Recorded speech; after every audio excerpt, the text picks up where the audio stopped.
ገድለ አዳም ዘሰኔ። አንድ አምላክ በሆኑ በአብ በወልድ በመንፈስ ቅዱስ ስም ሰኔ 6 ቀን የሚነበብ የአባታችን የአዳም የእናታችን የሔዋን ገድላቸውን ዜና ይሄው ነው። ጸሎታቸውና በረከታቸው ከሊቀ ጳጳሳቱ ከአለቃ ባስልዮስ ከንጉሡ ኃይለ ሥላሴ ጋር ለዘላለሙ ጸንቶ ይኑር አሜን። ከዚህ በኋላ የእግዚአብሔር ቃል ወደ አዳም እንዲህ ሲል መጣ። አዳም ሆይ የምትፈልጋት ዕፅ ሕይወት ዛሬ አልሰጥህም። 5500 ዘመን ሲፈጸም አንተ የሔዋን ዘሮች ምዕመናንም ያው ሆነ ለዘላለም ትኖር ዘንድ ከዕፅ ሕይወት እንድትበላ እሰጥሃለሁ እንጂ ይህ 43 ቀን ሕግ የመተላለፍን ዋጋ አይከፍልም። አዳም ሆይ በውስጧ የተሰወረህባትን ዕፅ ሕይወት ትበላ ዘንድ ሰጠው። አንተም ሔዋንም ከእርሷ ብሉ፣ እኔ ልመናህን ቸል አልልም፣ ተስፋህንም ያለ ዋጋ አልመልስም። የገባውልህን ቃል ኪዳን እስክፈጽም ድረስ ልቦናህን አጽና። እግዚአብሔርም ከአዳም ጋር ንግግሩን አቆመ። አዳምም ወደ ሔዋን ተመለከተ። ተነሺ፣ የአንቺ የበለስ ፍሬ ውሰጂ፣ እኔም ሌላውን ወስዳለሁ፣ ወደ ቤታችንም እንሂድ አላት። አዳምና ሔዋንም ተነስተው ወደ ቤታቸው ሄዱ። የፀሐይ መግቢያ ሰዓቷም ነበረ። ከእርሷም ይበሉ ዘንድም አስቸኮለቻቸው፣ አጓጓቻቸው። አዳምም ሔዋንን ከዚህ የበለስ ፍሬ እበላ ዘንድ እፈራለሁ፣ እርሷን ከመብላቴ የተነሳ የሚያደርስብኝን አላውቅምና አላት። አዳምም አለቀሰ፣ እንዲህም እያለ ይጸልይ ዘንድም በእግዚአብሔር ፊት ቆመ። አቤቱ ጌታዬ ሆይ ከዚህ የበለስ ፍሬ እንዳልበላ ሆዴን ሙሉ አድርገው። ከእርሷ በበላው ጊዜ ምን ትጠቅመኛለች? ከእርሷ እሻ ዘንድ እኔ ምን እፈልጋለሁ? አቤቱ ፈጣሪ ሆይ ባለቀች ጊዜ እርሷን እፈልግ ዘንድ ለምን እሻለሁ? ዳግመኛ ከእርሷ ብበላ በእርሷ ምክንያት የሚመጣብኝን አላውቅምና አለ። የእግዚአብሔር ቃልም ወደ አዳም እንዲህ ሲል መጣ። አዳም ሆይ ይህ ጥበቃ፣ ይህ ድካም፣ ይህ ትጋት፣ ይህ ፍርሃት ሕጌን ከመተላለፍህ አስቀድሞ ለምን አልነበረምን? ነገር ግን አዳም ሆይ በዚች አላፊት ምድር በምትኖርበት ዘመን እንስሳዊ ባህሪ ያለው ሰውነትን በርትቶ በኃይል እስኪቆም ድረስ ያለ ምድራዊ ምግብ መኖር አይችልም አለው። እግዚአብሔርም ከአዳም ጋር መነጋገሩን አቆመ። አዳምም የበለስን ፍሬ ወሰደ፣ በወርቅ ብትሮች ላይ ማስቀመጣት። ሔዋንም የበለስ ፍሬ ወስዳ በዕጣን ላይ አስቀመጠቻት። ከፍሬዎቹ እያንዳንዱ ሚዛኑ በአንተ ዘንድ እንዳለው ሆነ። ከዚችም ምድር ፍሬ በገነት ያለው ፍሬ እጅግ ታላቅ ነውና። አዳምና ሔዋን ግን እንዳስለመዱ እስኪነጋ ድረስ ሌሊቱን ሙሉ ቁመው ቀሩ። ፀሐይ በወጣ ጊዜም ጸሎታቸውን ጨረሱ። ከጸሎቱ ፍጻሜ በኋላ አዳም ሔዋንን፣ ሔዋን ሆይ ከገነት በስተሰሜን በኩል ነይ፣ ለአራት የሚከፈል ባህር የሚመነጭ ምንጭ ወዳለበት ቦታ እንሂድ አላት። የሕይወት ውሃን ይሰጥ ከእርሱም ያጠጣን ዘንድ እግዚአብሔርን እንለምነው። ያው እንዳንሆን እግዚአብሔር ከዕፀ ሕይወት አላበላንምና በምድር ውሃም ያረካን ዘንድ ከሕይወት ውሃ ይሰጠን ዘንድ እርሱን እንለምነው። ሔዋንም ይህንን ቃል ከአዳም በሰማች ጊዜ እሺ አለችው። ከገነት ትንሽ ከምትርቅ የውሃ ምንጭ ድንበር ወደ ገነት ጫፍ ተነስተው መጡ። በእግዚአብሔር ፊትም ይጸልዩ ዘንድም ቆሙ። ወደ እርሱም ይመለከቱት ይቅር የሚላቸው የልመናቸውንም ዋጋ ይሰጣቸው ዘንድ ለመኑት። ከሁለቱ ጸሎት በኋላም አዳም እንዲህ በሚል ቃል በእግዚአብሔር ፊት ጸሎት ጀመረ። አቤቱ አምላኬ ሆይ በገነት በነበርኩ ጊዜ ከዕፀ ሕይወት ስር ሲፈስ ውሃዎች አይ ነበረ፣ ልቤም አይመኛቸውም ነበር። ሥጋዬም ከእነርሱ ይጠጣ ዘንድ አይሻም፣ ጽምንም አያውቅም ነበር። ዛሬ ከምኖርባት ይልቅ እኔ ያው ነበርሁና ሕያዋን ደግሞ የሕይወት ምግብ አያስደንቀውም። አቤቱ ዛሬ ግን ሥጋዬ ከመጠማቱ የተነሳ ደረቀ። የሞተ ሰውም ሆንኩኝ። እድን ዘንድ የሕይወትን ውሃ ስጠኝ። አቤቱ በምሕረትህ ከዚህ ፈተና፣ ስቃይ፣ ግርፋት አድነኝ። በገነት ምድር የምትኖረን የሆነ ከዚህም ምድር ወደ ሌላ ምድር አውጣን አለው። የእግዚአብሔር ቃልም ወደ አዳም እንዲህ ሲል መጣ። አዳም ሆይ እረፍት ወዳለባት ሌላ ምድር አውጣ የምትለው ከዚች ምድር ሌላ ምድር የለም፣ እረፍት ያለባት መንግሥተ ሰማያት እንጂ። ወደ እርሷ መግቢያ ደግሞ በአሁን ጊዜ አይደለም፣ የመከራ ጊዜ ከተፈጸመ በኋላ ነው እንጂ። እኔ አንተን ጻድቃን ዘሮችንም ወደ ሰማይ ያሳርጋለሁ። አንተ ዛሬ የምትፈልጋትን ለአንተ ለእነርሱም እረፍትን እሰጣለሁ። ጠጥተህ ያው ትሆን ዘንድ የሕይወትን ውሃ ስጠኝ ማለት በዚህ ዕለት የሚሆን አይደለም። ወደ ሲኦል በምወርድበት የብረት በሮችንም በምሰብርበት የብረት ሰንሰሎቹንም በምቀጠቅጥበት ጊዜ ነው እንጂ በገነት ታርፍ ዘንድም በቸርነቱ የጻድቃንን የአንተንም ነፍስ አድናለሁ። ይህም እስከ ዓለም ፍጻሜ ድረስ ነው። ዳግመኛም የምትሻው የሕይወት ውሃ ዛሬ ከዚህ ዕለት የሚፈጸምልህ አይደለም፣ በጎልጎታ ምድር በአንተ ራስ ላይ ደምን በሚፈስበት ዕለት ነው እንጂ። በዚያ ጊዜ ደሜ የሕይወት ውሃ ይሆንልሃል፣ ለአንተ ብቻ አይደለም፣ ከዘሮች የሚያምኑብኝ ሁሉ እንጂ። እርሱ ሕይወትን ዕረፍትንም ይሆኗቸዋልና። ዳግመኛም እግዚአብሔር አዳምን አለው፣ አዳም ሆይ በገነት በነበርክ ጊዜ መከራ በአንተ ላይ አልደረሰብህም፣ ትእዛዜን በመተላለፍህ ጊዜ ይህ ሁሉ መከራ ደረሰብህ እንጂ። ዛሬ ግን ሥጋህን መብል መጠጣት የሚያስጨንቀው ሆነ። በአንተ ዘንድ ከመሬት የሚፈልቀውን ውሃ ጠጣ አለው። እግዚአብሔርም ከአዳም ጋር ንግግሩን አቆመ። አዳምና ሔዋንም ለእግዚአብሔር ሰገዱ፣ ወደ ውሃውም ምንጭ ተመለሱ፣ ወደ ቤትም ሄዱ። ቀትር የቀን እኩሌታም ሆነ። ወደ ቤትም በቀረቡ ጊዜ ታላቅ እሳትን ተመለከቱ። አዳምና ሔዋንም ያን ጊዜ ፈርተው ቆሙ። አዳምም ሔዋንን በቤታችን ያለው እሳት ምንድን ነው አላት። እኛ ስራ አንሰራምና የምንጋግርበት ወጥም የምንሰራበት ሀብትም የለንምና የእዝች እሳት ምሳሌዋን ስሟንም አናውቅም። እግዚአብሔር ሱራፌንን የእሳት ሰይፍ አስይዞ በላከው ጊዜ እንጂ። እርሱ ያብረቀርቃል ያበራል። ከመፍራታችንም የተነሳ ወደቅን፣ እንደ ሞተ ሰውም ሆንን።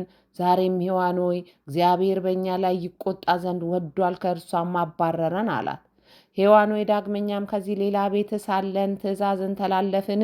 እርሱም ቤታችንን ትዞራት ዘንድ እሳትን እስከ መላክ ደረሰ። ወደ ውስጧም እንገባ ዘንድ አንችልም። ከእግዚአብሔር ፊትስ የት እንሸሻለን? በገነት ውስጥም አያሳድረንም። ከጥሩ ነገሯ ሁሉ ከልክሎናል። በዚችም ቤት እንኖር እስክንጸናም ድረስ በውስጧ መከራን፣ ጨለማን፣ ፈተናንም ታገስን። ዛሬም ወደ ሌላ ምድር ከወጣን በውስጧ የሚሆነውን ማን ያውቃል? ምድር ምን እንደሆነች ከዚችም ጨለማ ፈጽማ የጨለመች እንደሆነች ማን ያውቃል? በዚች ምድር ቀን ይሁን ጨለማ ማን ያውቃል? ሩቅ ወይም ቅርብ እንደሆነችስ ማን ያውቃል? ሔዋን ሆይ እግዚአብሔር ከገነት ወዴት ያርቀን ዘንድ ይሻል?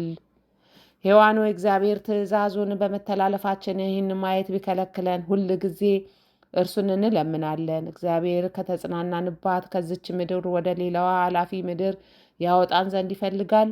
ነፍሳችንንም ይገድል ከምድርም ገጽ ያጠፋን ዘንድ ይሻል። ሔዋን ሆይ ከገነት በራቅን ጊዜ ዳግመኛ እግዚአብሔር የት እናገኘዋለን? ወርቁን፣ ዕጣኑን፣ ከርቤውንስ የበለሱንስ ፍሬ ይሰጠን ዘንድ እንለምነው። ዳግመኛም ያጽናናን ዘንድ የት እናገኘዋለን? በገባልን ቃል ኪዳን ባሰበን ጊዜ የት እናገኘዋለን አላት። አዳምም ዝም አለ።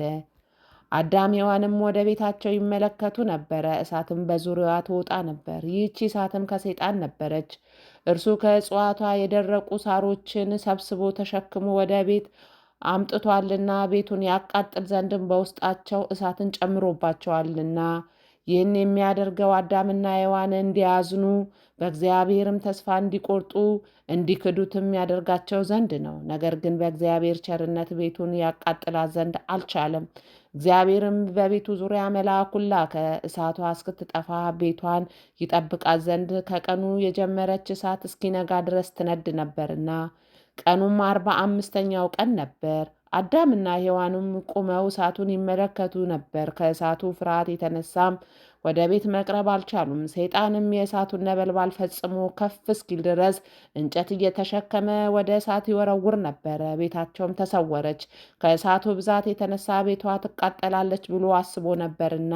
ነገር ግን የእግዚአብሔር መልአክ ይጠብቃት ነበር። ሰይጣንም ይራገም ዘንድ አልቻለም። በእርሱ ላይ የሰለጠነ ይሆን ዘንድ አልከፋበትም። ከእርሱ በሚመጣ ቃልም አላዘኑም። በዚህም ልቦናውን ያጸና ነበር። የእግዚአብሔር ቃል እስኪመጣ ድረስ ክፉ ነገር አልተናገረውም። አገልጋዮቼን ያሳተ ሰይጣን ሆይ ወግድ እስኪለው ድረስ አንተ መጥፋታቸውን ትሻለህና ምሕረቴ ባትከለክለኝ አንተንም ሰራዊትንም ከምድር ገጽ ባጠፋውህ ነበር። እስከ ዓለም ፍጻሜ ድረስ ታገስሁህ እንጂ አለው። ሰይጣንም ከእግዚአብሔር ፊት ሸሸ። እሳቷን በቤቱ ዙሪያ ቀኑንም ሁሉ ትነድ ነበር።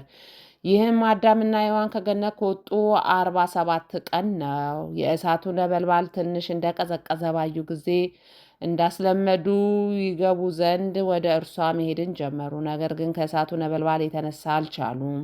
አዳምና ሔዋንም በቤታቸው በመካከላቸው ካለው የእሳት ነበልባል የተነሳ ማልቀስ ጀመሩ። የእሳቱ ነበልባልም ወደ እነርሱ ቀረበ፣ እነርሱም ፈሩ። አዳምም ሔዋንን በመካከላችን ያለች ይህችን እሳት ተመልከቺ፣ ከዚህ ቀድሞ እሺ ትለን ነበረ። ሕጉን ከተላለፍን በኋላ ግን እንደ ቀድሞ እሺ አትለንም። እኛ የተፈጥሮን ድንበር ተላልፈናልና አካላችን ጠባያችንም ተለወጠ። የእሳት ግን ጠባያዋ ተፈጥሯዊ አልተለወጠም። ስለሆነም በእኛ ላይ ኃያል ሆነች። ወደ እርሷ በቀረበን ጊዜ ስጋችንን አቃጠለችን። አዳምን በእግዚአብሔር ፊት እንዲህ ሲል ቆመ። እናድርባት ዘንድ ባዘዝኸን በቤታችንና በእኛ መካከል የለየችን ይቺ እሳት ተመልከት፣ እንሆ መግባት አልቻልንምና። እግዚአብሔርም አዳምን ሰማው፣ ቃሉንም ወደ እርሱ ላከ። አዳም ሆይ ይህ እሳት ተመልከት፣ ከምታስደስት ከአማረች ከገነት ይልቅ ነበልባሏ ላቧ ምንድን ነው? አንተ በሕጌ ጥላ ስር ሳለ ፍጥረታቱ ሁሉ ይሰግዱልህ ነበረ። ትእዛዜን በመተላለፍህ ጊዜ ግን ፍጥረታት ሁሉ በአንተ ላይ አመፁ፣ ጸኑ። ዳግመኛም አዳም ሆይ ተመልከት፣ እንደ እኔ በመለኮታዊ ክብር ከፍ ከፍ ያደርግህ ዘንድ ቃል የገባልህ ሰይጣን ቃሉን አልፈጸመልህም፣ ጠላት ሆነህ እንጂ። ሊያቃጥልህ ወዶ ይህንን እሳት ያዘጋጀው እርሱ ነው። አዳም ሆይ አንድ ቀንስ እንኳን ቃሉን ለምን አልፈጸምህለትም? ትእዛዙን በሰማ ጊዜ በአንተ ላይ የነበረው ክብር ተገፈፈ እንጂ። አዳም ሆይ ከአንተ ጋር ይህን ቃል ኪዳን በማድረጉ አንተን የወደደ ይመስልሃልን? ወይም ወደ ላይ ለማውጣት የሚሻ መሰለህን? ይህን የሚያደርግ አይደለም። አዳም ሆይ በአንተ ላይ ስላለው ፍቅሩ አይደለም፣ ክብርህን ወደ ጨለማ፣ ከታላቅነት ወደ ታናሽነት፣ ከከበረ ወደ አሳር፣ ከደስታ ወደ ሐዘን፣ ከእረፍት ወደ ፍጹም ድካም ሊያወጣ ይወዳል እንጂ። ዳግመኛም እግዚአብሔርን አዳምን ሰይጣን በዚህ መልክ በቤትህ ዙሪያ ያደረገውን ይህን እሳት ተመልከት። ቃሉን ከሰማችሁ እርሱ አንተንም ዘርህንም ይዞርሃል፣ ይፈትንሃልም፣ በእሳት ይገዛሃልና። ከሞታችሁም በኋላ ወደ ሲኦል ትወርዳላችሁ፣ የእሳት ነበልባልንም ታያላችሁ። በአንተና በዘር ላይም ይከባል፣ ከእርሱም መድኃኒት አይገኝላችሁም። ቃሌ ወልደ አምላክ ኢየሱስ ክርስቶስ እስኪመጣ ድረስ ከእሳቱ ብዛት የተነሳ ዛሬ ወደ ቤትህ መግባት እንዳልቻለ በቃል ኪዳኑ የመጨረሻ ዕለት መንገዱን ይለይልሃል። ፈጥነም ወደ እርሷ ትገባ ዘንድ አይደለም፣ ቃሌም በውስጧ ነው። መንገድህንም ይለይልሃል፣ ወደ እረፍትም ትገባለህ። እግዚአብሔርም አዳምን በእሳቷ ላይ ጠራው። አዳም ወደ ቤቱ እስኪሻገር ድረስ በእግዚአብሔር ትእዛዝ እሳቷ ተከፈለች፣ ለአዳምም መንገድ ሆነችው። እግዚአብሔርም ከአዳም ጋር ንግግሩን አቆመ። አዳምና ሔዋንም ወደ ቤታቸው መሄድ ጀመሩ። ከእሳቱ መንገዱን በደረሱ ጊዜ ሰይጣን በአውሎ ንፋስ አምሳል እሳቱን እፍ አለባቸው። በአዳምና በሔዋን ላይም የእሳት ፍም አደረባቸው። ሰውነታቸውም ከልብስ የተራቆተ ነበርና የእሳቱ ፍም ስጋቸውን አቃጠለው። ከእሳቱ ነበልባል ማቃጠል የተነሳም አዳምና ሔዋን አለቀሱ። አቤቱ ጌታችን ሆይ አድነን፣ አታቃጥለን፣ በዚህም በሚያስጨንቅ ስቃይም አትግረፈን፣ ትእዛዝን እንደ መተላለፋችንም አትቅጣን እያሉ አለቀሱ። እግዚአብሔርም ሰይጣን በእሳት ያቃጥላቸው ስጋቸውን ተመለከተ። ሌላውን መልአኩን ላከ፣ የእሳቱንም ፍም ከእነርሱ አስወገደ። በስጋቸውም የደረቀ እሳት ግን ነበረ። እግዚአብሔርም አዳምን አለው፣ ለአንተ አምላክነትን ትዕቢትን ይሰጥ ዘንድ የወደደ ሰይጣንን ወዳጅነት ተመልከት። እነሆ በእሳት አቃጠለ፣ ከምድር መጥፋትህንም ይሻል። አዳም ሆይ ወደ እኔ ተመልከት። የፈጠርኩህ እኔ ከእርሱ ስንት ጊዜ አዳንኩህ። እርሱ ቢሆን ኖሮ ባጠፋህ ነበረ። ዳግመኛም ሔዋንን አላት፣ በገነት ውስጥ ቃል የገባልሽ እነሆ ይህ ነው። ከዕፀ በለስ በበላችሁ ጊዜ ዓይናችሁ ይገለጣል፣ አማልክትም ትሆናላችሁ፣ ክፉና በጎንም ታውቃላችሁ አለሽ። እነሆ ስጋችሁን በእሳት አቃጠለው፣ ከገነት ጣዕም ይልቅ የእሳት ጣዕም አቀመሳችሁ። ክፉ የሆነ የእሳትን መቃጠልም አሳያችሁ። ዓይኖቻችሁም መልካምን አላዩም። በእኔ ዘንድ በውስጧ ያላችሁ ገነት አያችኋት። ከሰይጣን የደረሰባችሁን ክፉ ነገር ሁሉ አያችሁ። አምላክነትንም ለእናንተ ሊሰጣችሁ አይችልም። የሚያስደስት ቃል ኪዳንም አይፈጽምላችሁም። ለእናንተ ከእናንተ በኋላ ለሚመጣው ዘራችሁም መራራ ሆነባችሁ እንጂ። እግዚአብሔር ከእነሱ ጋር ንግግሩን አቆመ። አዳምና ሔዋንም ወደ ቤት ገቡ። ስጋቸውን ካቃጠለው ከእሳቱ የተነሳ ፈርተው ነበረ። አዳምና ሔዋን በዚህ ዓለም አሁን ስጋችንን ያቃጠላት እሳት በሞት ጊዜማ ሰይጣን ነፍሳችንን እንዴት ያቃጥለው ይሆን? እነሆ ድህነታችን ሩቅ ነውና ወዮልን፣ ይቅር ይለን ዘንድ ቃል ኪዳኑንም ይፈጽምልን ዘንድ እግዚአብሔር ካልመጣ አሉ። ከዚህ በኋላ አዳምና ሔዋን ቤቱን ዞሩ። ዳግመኛም ወደ እርሷ በመግባታቸውም ከእርሷ ሲባረኩ ፈለጉ። ሀሳባቸው ሁለተኛ ፈጽሞ ወደ እርሷ የማይገቡ መስሏቸው ነበርና የፀሐይን መግባት በተመለከቱ ጊዜ የእሳቷ ዋይ ወደ አዳምና ወደ ሔዋን ወደ ቤታቸው ውስጥ ገባ። በውስጧም ይተኙ ዘንድ አልቻሉም። ፀሐይ ከገባች በኋላም ከቤት ወጡ። ከገነት ከወጡ በኋላም ዕለታቱ 47 ነበሩ። አዳምና ሔዋንም እንዳስለመዱት ወደ ገነት ተራራ ራስ ስር በዚያ ይተኙ ዘንድ በደላቸውንም ይቅር ይላቸው ዘንድ ወደ እግዚአብሔር ቆመው ጸለዩ። በተራራው ራስ ግርጌም ተኙ። የመልካም ነገር ጠላት ሰይጣንን በሕሊናው እንዲህ ይል ነበር። እግዚአብሔር ለአዳም የደህንነት ቃል ኪዳን ገብቶለታል። ከሚደርስበትም ጸዋዕትወ መከራ ሁሉ ያድነው ዘንድ ለእኔ ግን ቃል ኪዳን አልገባልኝም፣ ከመከራም አላዳነኝም። የነበርኩበትንም መንግስቱንም እርሱ ዘሩንም ያኖር ዘንድ ቃል ኪዳን ገብቶለታል። እኔ አዳምን ልገድለው ከእርሱ የተነሳ መሬት ትከለክል ዘንድ ለእኔ ብቻም ትሆን ዘንድ በሞት ጊዜ መንግስተ ሰማያት የሚወርስ ዘር አይቀርለትም፣ አይገኝም። መንግስቴም ለእኔ ሆና ትቀራለች። እግዚአብሔርም ያስጨንቀዋል፣ እኔንም ሰራዊቴንም ወደ እርሷ ይመልስልኛል አለ። ከዚህም በኋላ ሰይጣን ሰራዊቶቹን ጠራቸው። ሁሉም መጥተው ከእርሱ ዘንድ ደረሱ። አቤቱ ጌታዬ ሆይ ምን ታደርግ ዘንድ ትወዳለህ? አሉት። እናንተ ታውቃላችሁ፣ ይህ አዳምን ከመሬት የፈጠረ እግዚአብሔር ነው። መንግስታችንን የወረሰ እርሱ ነው። ኑ ተሰብስበን እንግደለው፣ ወይም ድንጋይ በላያቸው ጥለን እርሱንም ሔዋንንም እንግደል ኑ አላቸው። እነርሱም ሰሙት። አዳምና ሔዋን ወደሚገኙበት ተራራማ ቦታ መጡ።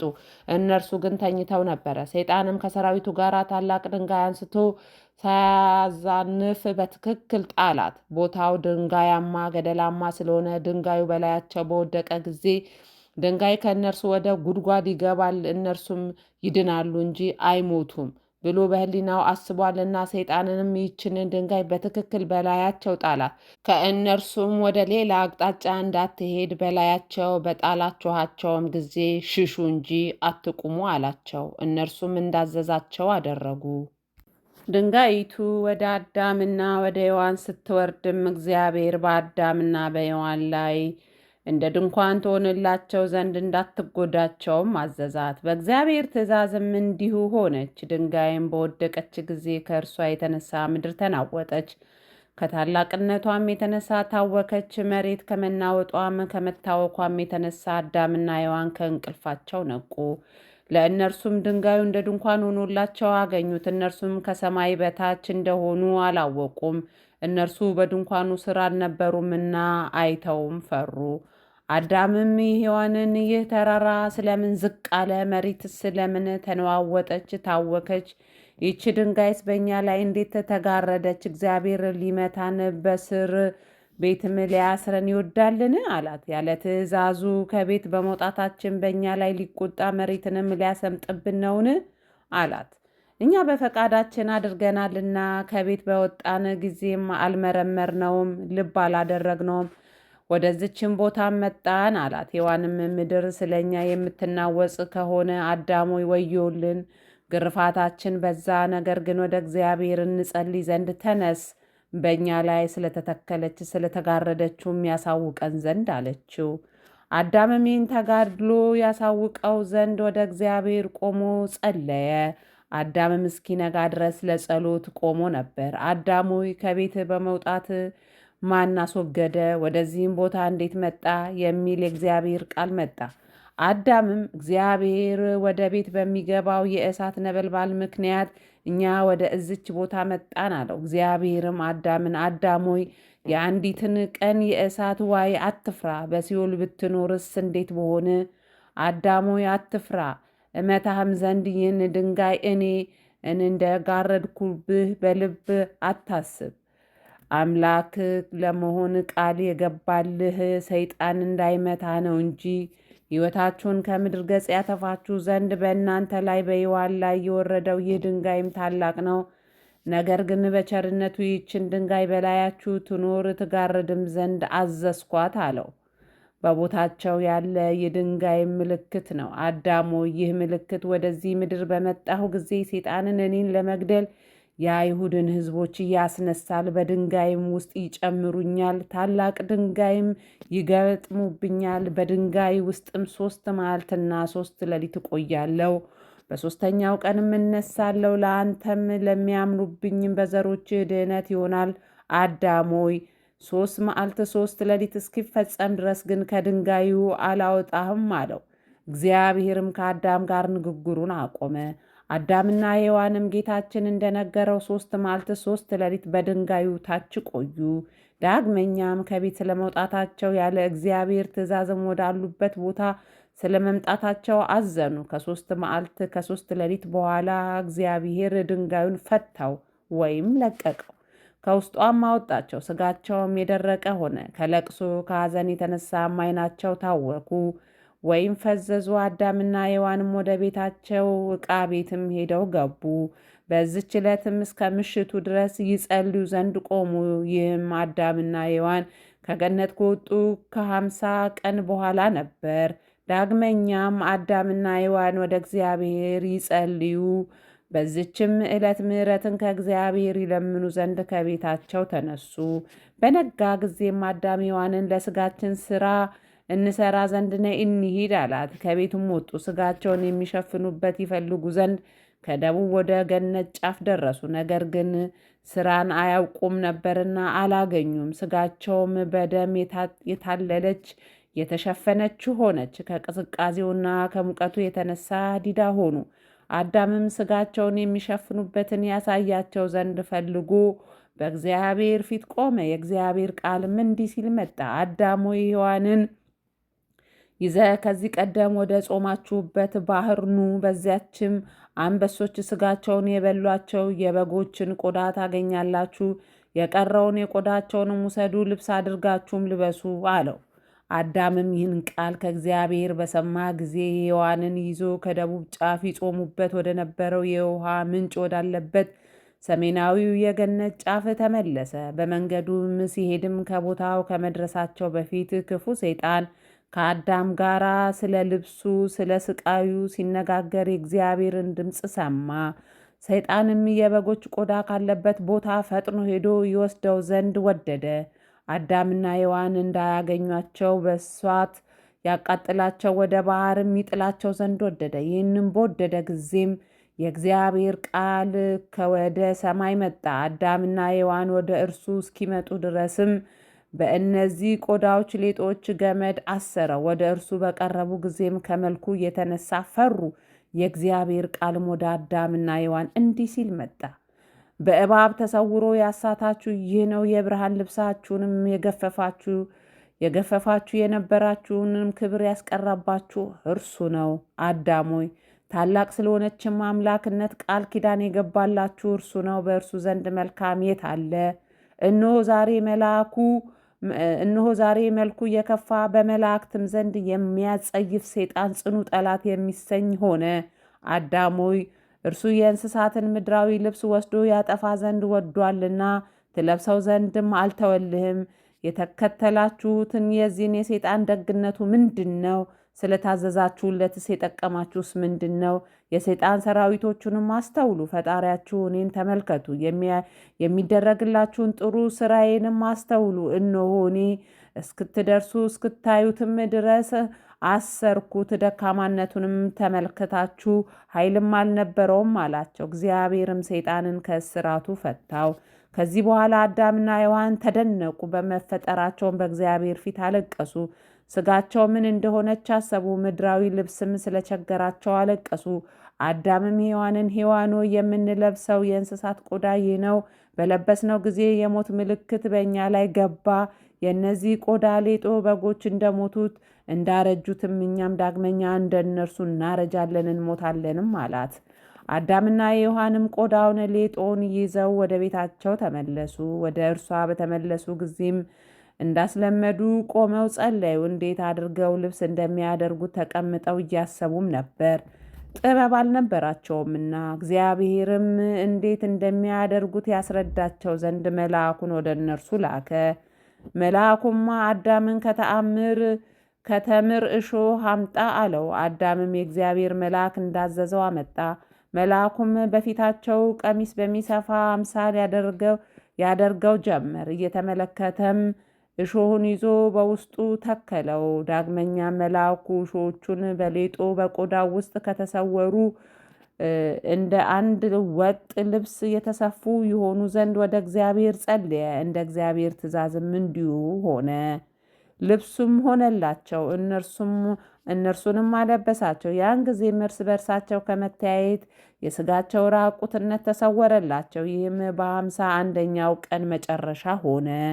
አዳምና ሔዋንም ሥጋቸው በተሸፈነ ጊዜ ይቅር ካላቸው እርቃናቸውንም ከሸፈነላቸው ከእግዚአብሔር ምሕረትን ሽተው ይጸልዩ ዘንድ ቆሙ። በዚች ዕለት በእግዚአብሔር ፊት በጸሎት እያሉ አልታወኩም፣ አልተሸበሩም። ንጋት በሆነ ጊዜ እንዳስለመዱት ፀሐይም ሲወጣ ጸሎታቸውን ጸለዩ፣ ከቤትም ወጡ። አዳምም ሔዋንን ከቤት የምዕራቡን ጫፍ አናውቅምና ዛሬ እናየው ዘንድ እንሄዳለን አላት።